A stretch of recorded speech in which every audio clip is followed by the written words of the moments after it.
பிரேமலதா செய்ததன் மூலம் அந்த கட்சி தொண்டர்களுடைய கனவில் கல்லறிந்திருக்கிறார். கட்சி தொண்டருக்காக தான் நான் அந்த தொண்டர்களுடைய அந்த ஆசையை தான் நான் நிறைவேற்றிருக்கேன்னு எந்த தொண்டரும் ஏற்றுக்கிட மாட்டாங்க.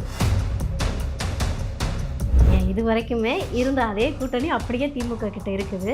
இப்போ புதுசா தேமுதிகவும் போயிருக்கு அப்படின்னா அவங்களுக்கு பலம் தானே? இல்லை இப்போது கூட்டணியில் இருக்கிற கட்சிகள் அந்த கூட்டணியில் தொடர்ந்து இருக்கும் என்கிற எந்த உத்தரவாதமும் இந்த நிமிடம் வரைக்கும் இல்லை.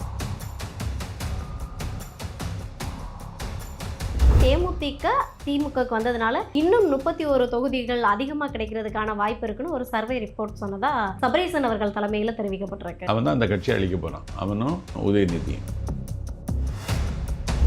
இந்த மாதிரியான விமர்சனங்கள், இந்த மாதிரியான அரசியல் மாற்றங்கள், மாற்றி மாற்றி திரிக்கிறது, இதெல்லாம் வந்து அரசியலில் ரொம்ப யதார்த்தமான ஒரு விஷயமா மாறிடுச்சுல்ல.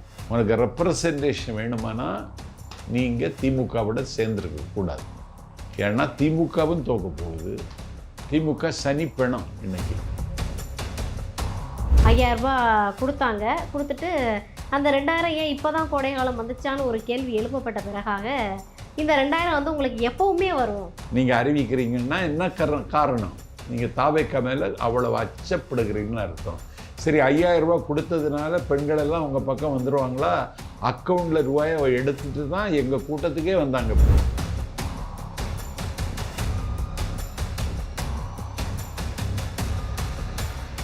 தி எக்ஸ்போஸ் நேயர்களுக்கு வணக்கம். நான் ரவீனா. இன்றைய நேர்காணலில் நம்மோடு இணைந்திருக்கக்கூடிய சிறப்பு விருந்தினர் தாவேக்காவின் கொள்கை பரப்பு செயலாளர் நாஞ்சில் சம்பத் ஐயா தான் இருக்காங்க. வாங்க பேசலாம். ஐயா வணக்கம். வணக்கம். எப்படி ஐயா இருக்கீங்க? நல்லா இருக்கேன். தமிழக அரசியல் களம் பல்வேறு அதிரடி மாற்றங்கள் நிகழ்ந்துகிட்டு இருக்குது. விஜய் அவர்களின் வருகைக்கு பிறகு அப்படின்னு எடுத்துக்கலாம். இப்போ நீங்கள் பார்த்துருப்பீங்க, எல்லாமே வந்து ஒரு கூட்டணியை செட் பண்ணுறதுல ரொம்ப மும்முரமாக இருக்குது எல்லா அரசியல் கட்சிகளும். தேமுதிக யார் பக்கம் போகும் அப்படின்ற பெரும் எதிர்பார்ப்பு இருந்த மத்தியில் பழம் நழுவி தேன் கலந்த பாலில் விழுந்தது அப்படின்னு சொல்லிட்டு பிரேமலதா அவர்கள் சொல்லியிருக்காங்க. இது வந்து கருணாநிதி அவர்கள் வந்து 2016 சுட்டி காட்டின ஒரு விஷயம். அப்போ பழம் நழுவி பாலில் தான் விழுந்துச்சு. இப்போ வந்து தேன் கலந்த பாலில் விழுந்து என்னன்னு தெரியுமா? பணம் கலந்த பால் அது. ஓகே. அதாவது ஒரு பெரிய இமாலய தவறை சகோதரி பிரேமலதா செய்திருக்கிறார்.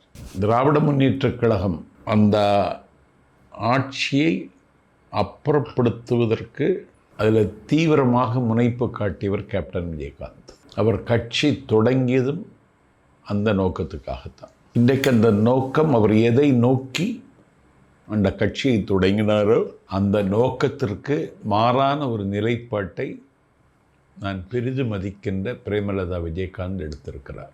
இன்றைக்கு தேசிய முற்போக்கு திராவிடர் கழகம் காவு கொடுக்கப்பட்டு விட்டதாகவே நான் கருதுகிறேன், கவலைப்படுகிறேன். தமிழ்நாட்டினுடைய அரசியல் தட்பவெப்பத்தை கூட ஒரு கட்சியின் பொதுச் செயலாளர் என்ற நிலையில் கணிக்க தெரியவில்லையா என்பதுதான் என் கவலை. திராவிட முன்னேற்றக் கழகத்திற்கு ஆதரவாக தமிழ்நாட்டு மக்கள் இன்றைக்கு இல்லை என்பது உள்ளங்கை நெல்லிக்கனி, வெள்ளிடை மலை. கருத்து கணிப்பில் கூட தலைநகர் சென்னையில் 16 தொகுதிகளும் திமுகவுக்கு சாதகமாக இல்லை. மாட்சிமை தேங்கிய துணை முதலமைச்சர், திமுகவின் இளைஞரணி செயலாளர், திமுகவின் வருங்கால நம்பிக்கை, சேப்பாக்கம் திருவல்லிக்கேணியிலிருந்து திருவாரூருக்கு இடம் மாறப்போவதாக செய்திகள் வருகிறது.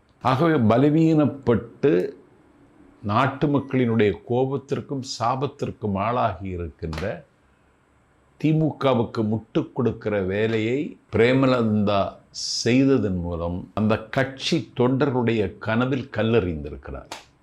கட்சி தொண்டருக்காக தான் நான் அந்த தொண்டர்களுடைய அந்த ஆசையை தான் நான் நிறைவேற்றிருக்கேன்னு எந்த தொண்டரும் ஏற்றுக்கிட மாட்டான் இதை. அதனால் பலவீனப்பட்டு கிடக்கிற திமுகவுக்கு தேமுதிக சேர்ந்ததன் மூலம் அவர்கள் பலம் பெற்றது மாதிரி காட்டி கொள்ளுகிற ஒரு வேலை 2 நாளாக நடந்துட்டு. இது வரைக்குமே இருந்த அதே கூட்டணி அப்படியே திமுக கிட்ட இருக்குது. இப்போ புதுசாக தேமுதிகவும் போயிருக்கு அப்படின்னா அவங்களுக்கு பலம் தானே? இல்லை அந்த இப்போது கூட்டணியில் இருக்கிற கட்சிகள் அந்த கூட்டணியில் தொடர்ந்து இருக்கும் என்கிற எந்த உத்தரவாதமும் இந்த நிமிடம் வரைக்கும் இல்லை. காங்கிரஸ் சுட்டி காட்டுறீங்களா? நிறைய இல்லை. அதனால முன்னெச்சரிக்கையாக நான் ஸ்டாலினுடைய ராஜதந்திரத்தை நான் பாராட்டுறேன். இவர்களெல்லாம் போய்விடுவாங்க, நம்மளை தூக்கி சுமக்க யாரும் வரமாட்டாங்க போகிறதுக்கு அதனால இவங்களை வச்சுக்கிடலான்னு இன்னைக்கு கூப்பிட்ருக்காரு. அவ்வளோ. ஓகே, அதாவது மற்ற ஏதாவது 1-2 கட்சிகள் வெளியில் போனால் கூட தேமுதிக கூட்டிகிட்டு வந்து பேலன்ஸ் பண்ண ஆமாம், அந்த ஃபோரத்தில் 2-3 பேர் இருக்கணும்ல, அதுக்காக கூப்பிட்ருக்காங்க. ஆனால் அதே கூட்டணி இருக்கும்போது இது வந்து ஒரு, ஏன்னா கிட்டத்தட்ட அவங்க என்ன சொல்கிறாங்கன்னா திமுகக்கு வந்ததுனால இன்னும் 31 தொகுதிகள் அதிகமாக கிடைக்கிறதுக்கான வாய்ப்பு இருக்குன்னு ஒரு சர்வே ரிப்போர்ட் சொன்னதாக சபரீசன் அவர்கள் தலைமையில் தெரிவிக்கப்பட்டிருக்கு. அதான் மகாபாரதத்தில் மாமன் சகுனி, சித்திரஞ்சன் சாலையில் மருமகன் சகுனி, அவன் தான் அந்த கட்சி அழிக்க போகிறான். அவனும் உதயநிதியும் கட்சி முடிச்சிருவாங்க. நான் ஒரு ட்விட்டு போட்டேன், நேற்று ஒரு பெண்ணால் ஆட்சியை இழந்தது திமுக, நாளை பெண்ணால் ஆட்சியை இழக்கும் திமுக. புரியுதா? இல்லை, நேற்று ஒரு பெண்ணால் ஓகே ஜெயலலிதா அம்மாவால் ஆட்சி இழந்தாங்க.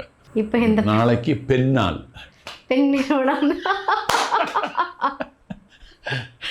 ஓகே அப்படி வர்றீங்க. ஆனால் திமுக இப்போ ஸ்ட்ராங்காக இருக்குன்னு எல்லார் தரப்புலையுமே சொல்லப்படுது. நீங்கள் கருத்து கணிப்புகள்லாம் பார்த்துக்கிட்டே இருப்பீங்கன்னு நினைக்கிறேன் தொடர்ந்து.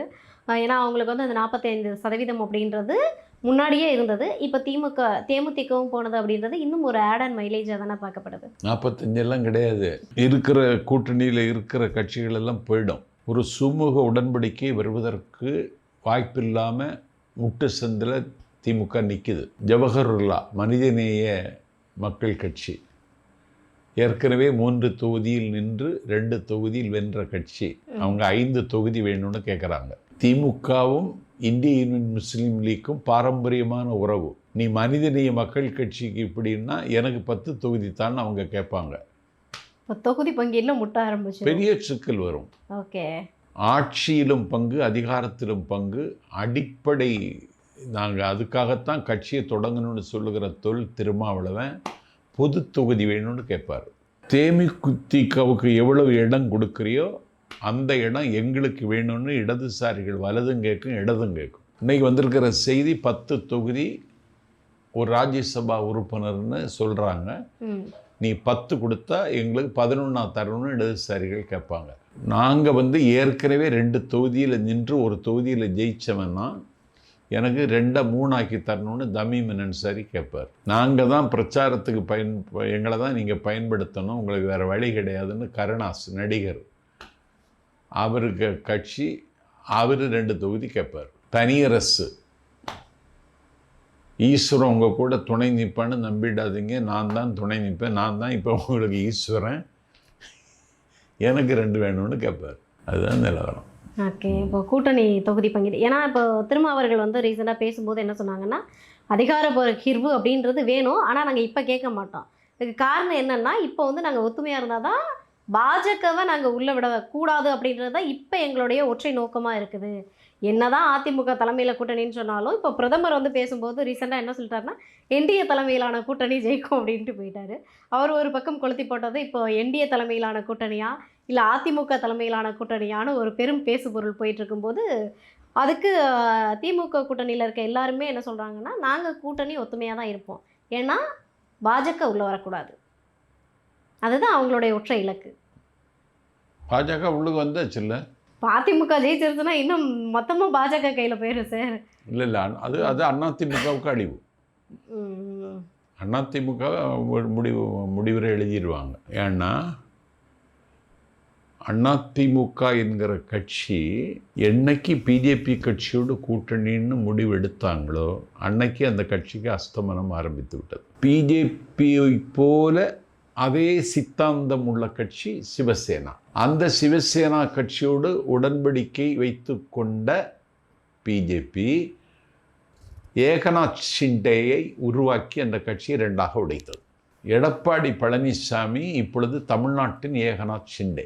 ஒரு கட்சி வலிமையாக இருந்தால் அந்த கட்சியை உடைத்து உருக்குலைத்து ஒன்றுமில்லாமலாக்கி அந்த இடத்தில் குந்திக் கொள்வது தான் பிஜேபி ஸ்டைல்.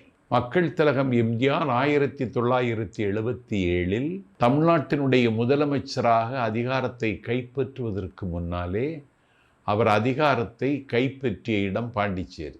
77 தான் தமிழ்நாட்டில், 73 அங்கே வந்துட்டாங்க பாண்டிச்சேரியில். அந்த முதலமைச்சருக்கு பேர் ராமசாமி. இது இந்த பழனிசாமிக்கு தெரியுமான்னு எனக்கு தெரியலை. ஓகே. இவன் போலிசாமி, இவன் பிஜேபியின் கூலிசாமி.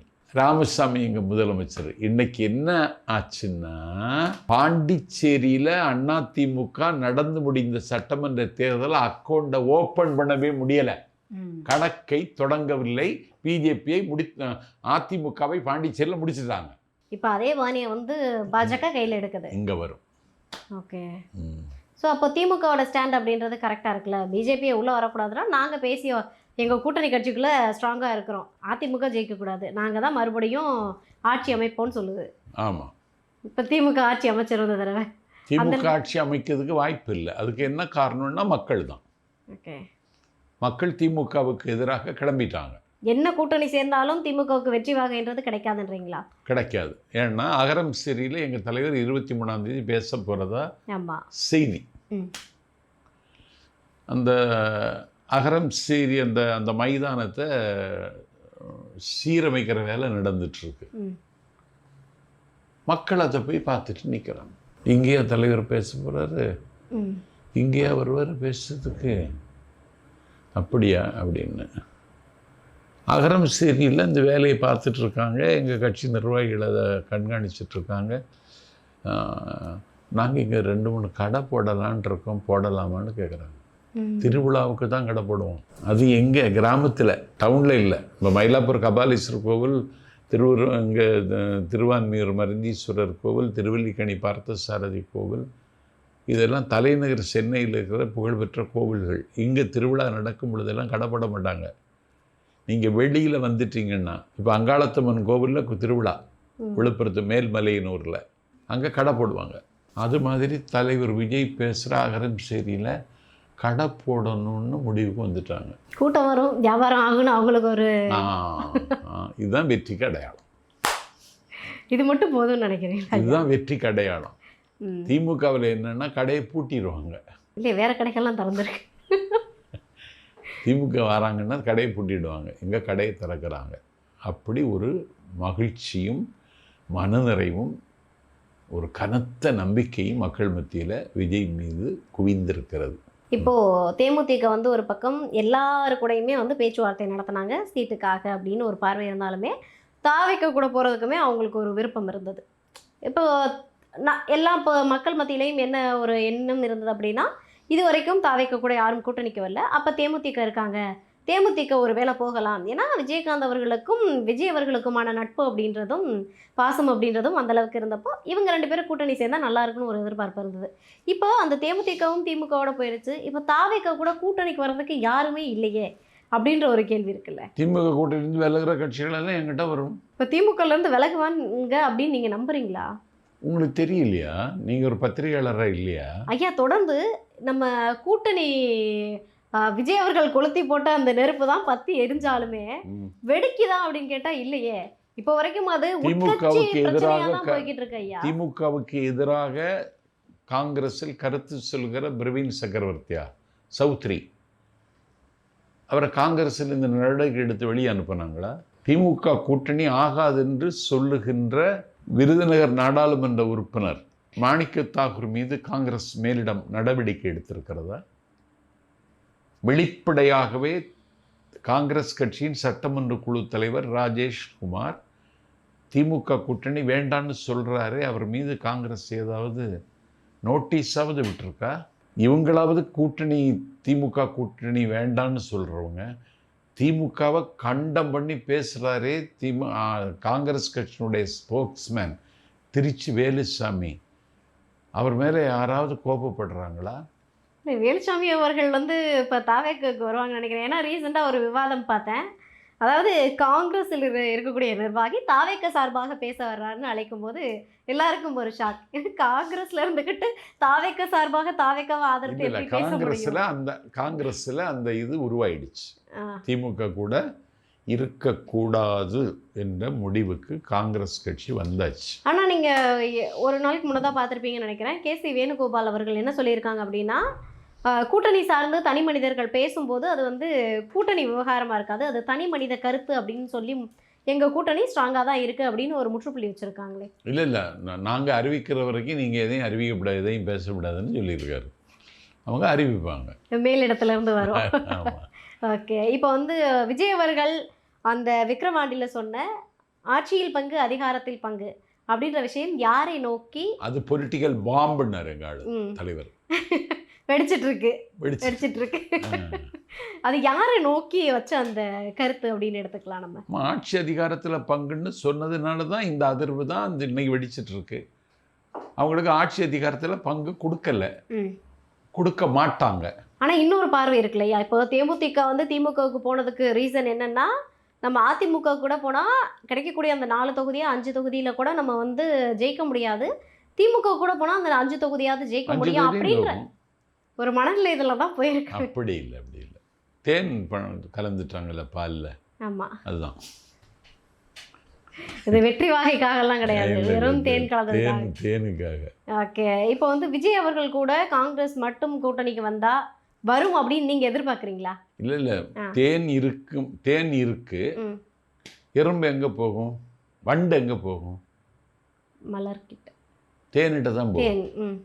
தேன் இருக்கும் இடத்தினை தேடி மொய்க்கும் வண்டு போல் அப்படின்னு ஒரு கவிமணி கவிதை எழுதுறாரு. தமிழ்நாட்டு அரசியலில் விஜய் தேன், தாவேக்கா தேன்.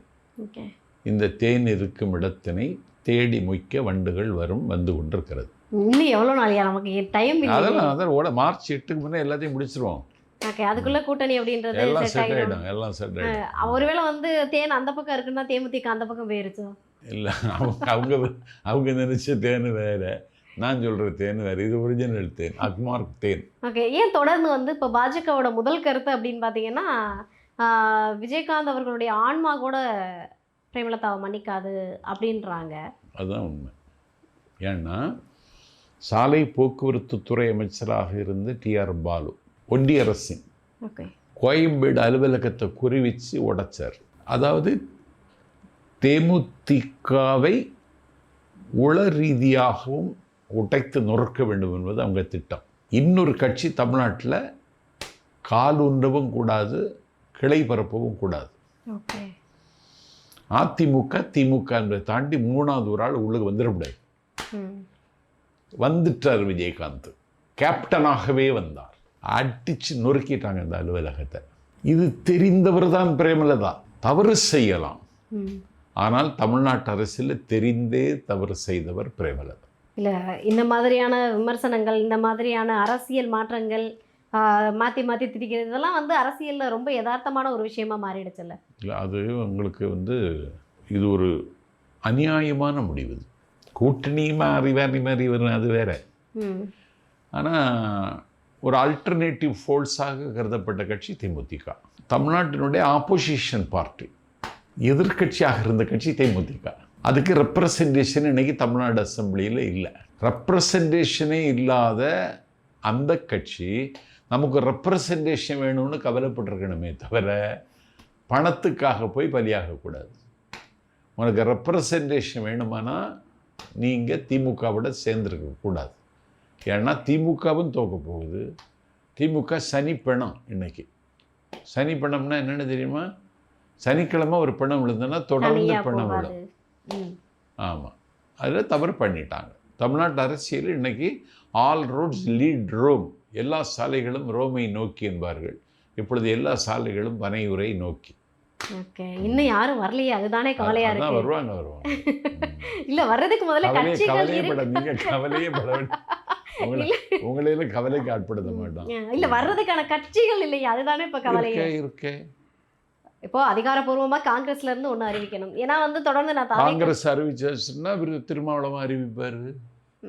காங்கிரஸ் அறிவிச்சாச்சுன்னா இடதுசாரிகள் அறிவிப்பாங்க. பாசிபிள் இருக்குன்றீங்க. இப்போ காங்கிரஸ், விசிகா, கம்யூனிஸ்ட் எல்லாருமே வெளியில் வர்றதுக்கான வாய்ப்புகள். திமுகவிலேருந்து வெளியேற கட்சிகளுக்கு வேறு ஆப்ஷன் கிடையாது. ஓகே. ஆனால் வந்து எல்லாருடைய பார்வையும் என்னவா இருக்குது அப்படின்னா, அங்கே இருந்தால் கூட 4 தொகுதிகளில் நான் வாங்கிட்டு போயிடுவேன், அதிமுகவையோ தாவேக்கையோ நம்பி போனால் எனக்கு கிடைக்கக்கூடிய தொகுதிகளும் கிடைக்காது. அங்கே இருந்தால் தொகுதி வாங்குவீங்க, எங்கிட்ட வந்தால் வெற்றி வாங்குவீங்க. தாவேக்காவோட வெற்றி நிச்சயம் அப்படின்றீங்க? நிச்சயம். ஓகே. ஏன்னா நீங்கள் பார்த்துருப்பீங்க, தொடர்ந்து திமுக அப்படின்றது பல்வேறு அறிவிப்புகளை வெளியிட்டுக்கிட்டு இருக்கு. நீங்கள் இப்போ கூட பார்த்துருப்பீங்க, 5000 ரூபாய் கொடுத்தாங்க. கொடுத்துட்டு அந்த 2000 ஏன் இப்போ தான் கோடை காலம் வந்துச்சான்னு ஒரு கேள்வி எழுப்பப்பட்ட பிறகாக இந்த 2000 வந்து உங்களுக்கு எப்பவுமே வரும், எல்லா கோடை கால சிறப்பு சலுகையாக வரும். நீங்கள் ஆட்சியில் இருந்தால் தானே வரும். நாங்கள் இருப்போம்னு நம்பி தானே இப்படி பண்ணுறாங்க. அதான் சொன்னேன், வரமாட்டாங்க. இது 2000 அப்படின்றதுமே வந்து ஒரு ஏமாற்று வேலைன்னு எடுத்துக்கலாம். ஏமாற்று வேலை தான். 5000 ஏமாற்று வேலை தான். நீங்கள் பொங்கலுக்கு 3000 ரூபா கொடுத்துட்டீங்களே, அப்போதே இந்த 5000 சேர்த்து கொடுக்க வேண்டியதானே. அதுக்கப்புறம் ஒரு மந்திரி சபை கூட்டம் நடத்துனீங்க, அன்னைக்காவது அறிவிக்க வேண்டியதானே, அன்னைக்காவது முடிவெடுக்க வேண்டியதானே. இப்போ ஏன் அறிவிச்சிங்க? இப்போ எங்கள் தலைவர் சேலத்தில் பேசுகிற அன்னைக்கு இந்த செய்தியை காலையில் நீங்கள் போய் அக்கௌண்ட்டில் 5000 ரூபா போடுறீங்கன்னா, எங்கள் தாவேக்கா பற்றிய செய்தி வெளியே வரக்கூடாது, யாரும் அதை கேட்கக்கூடாது, யாரும் அதை பார்க்கக்கூடாது, அதை பற்றி தமிழ்நாட்டில் யாரும் பேசக்கூடாது அப்படின்னு சொல்லிவிட்டு நீங்கள் எங்கள் தலைவர் சேலத்தில் பேசுகிற அன்னைக்கு நீங்கள் அறிவிக்கிறீங்கன்னா என்ன காரணம்? நீங்கள் தாவேக்கா மேலே அவ்வளவு அச்சப்படுகிறீங்கன்னு அர்த்தம். சரி, 5000 ரூபா கொடுத்ததுனால பெண்களெல்லாம் உங்கள் பக்கம் வந்துடுவாங்களா? அக்கௌண்ட்டில் ரூபாயை எடுத்துகிட்டு தான் எங்கள் கூட்டத்துக்கே வந்தாங்க பெண்கள். எல்லாமே வந்து தேர்தலை நோக்கிய ஒரு அரசியல் கணக்காக தான் போய்கிட்டு இருக்குது. இப்போது நீங்கள் சமீபமாக பார்த்துருப்பீங்க, விஜய் அவர்கள் மீதான விமர்சனங்கள் பல்வேறு வைக்கப்பட்டாலும் ஒரு மாநில தலைவராக இருக்கக்கூடிய நயினார் நாகேந்திரன் அவர்கள் வச்ச விமர்சனம்ன்றது ஏற்க முடியாத ஒரு விஷயம். இதை பற்றி விஜய் அவர்களுமே வந்து எந்த ஒரு கருத்தும் தெரிவிக்காததுக்கு ஏதாவது காரணம் இருக்கும்? நான் கருத்து தெரிவித்தேன்ல, நயினார் நாகேந்திரன் வருத்தம் தெரிவித்தார்ல, நான் சொன்னது என்னால தான். விஜய் சொல்லணும்னு என்ன இருக்குது? இல்லை, விஜய் அவர்கள் மீதான விமர்சனம் ஐயா, அதை அவர் எப்படிங்க சொல்ல முடியும்? அதாவது விஜய் அவர்களுடைய இங்கே பாருங்க, எல்லாத்துக்கும் கருத்து தலைவர் சொல்லணும்னு எதிர்பார்க்காதீங்க. நாஞ்சில் சம்பத்து கேம்பெயின் செக்ரட்டரி, இன்னொரு ஆள் propaganda general secretary Arunraj IRS, இன்னொரு ஆள் இணை பொதுச் செயலாளர் டெபுட்டி. இல்லை, எல்லா கட்சிகள்லையுமே எல்லா பதவிகள்லையும் ஒவ்வொருத்தவங்க இருக்காங்க. அந்த கட்சிக்கு அப்படி ஒரு ஸ்டைல், எங்கள் கட்சி இதுதான் ஸ்டைல். ஓகே, அதனால் வந்து விஜய் அவர்கள் எந்த இடத்துலையுமே கருத்து, ஏன்னா எல்லா மீடியாக்களையும் நீங்கள் தொடர்ந்து பார்த்தீங்க அப்படின்னா அவரை மையமாக வைத்து சொல்லுற கருத்துக்கு அவர் சொல்லக்கூடாது இல்லையா. அதில் வந்து த்ரிஷா அவர்களையும் கம்பேர் பண்ணியிருக்கான்றப்போ அவங்க என்னுடைய நல்ல நண்பர், நீங்கள் இந்த மாதிரியான வார்த்தைகளை சொல்கிறது வந்து கண்டிக்கத்தக்கதுன்னு ஒரு அறிக்கை விட்டுருக்கலாம் இல்லையா? இல்லை, தேவையில்லை. அறிக்கை நாங்கள் விட்டாச்சு. நயினார் நாகேந்திரன் ரொம்ப கண்ணியமாக நான் வருத்தம் தெரிவித்துக் கொள்கிறேன்னு பதில் சொல்லியாச்சு. பேசுறதெல்லாம் பேசிட்டு வருத்தம் தெரிவிக்கிறேன்னா என்ன அர்த்தம்? இல்லை, அது அவர் ஸ்லிப்பாக இருக்குன்னு தான் நான் நினைக்கிறேன். ஓகே, ஏன்னா வந்து இப்போ அவர் மனசில் வச்சுட்டு பேசுகிற ஆளும் கிடையாது நயினார் நாகேந்திரன். ஓகே, ஆமாம். இல்லை, இதுக்கு எல்லாருமே கண்டனம் தெரிவிக்கிற விதத்தில் நீங்கள் சொல்கிறது வந்து சப்போர்ட் பண்ணுற விதமால இருக்குது. இல்லை, நான் அவர்கிட்ட பழகினவன். ஓகே, இன்றைக்கி எனக்கு நண்பனாக இருக்கிறவர் அவர். ஓகே.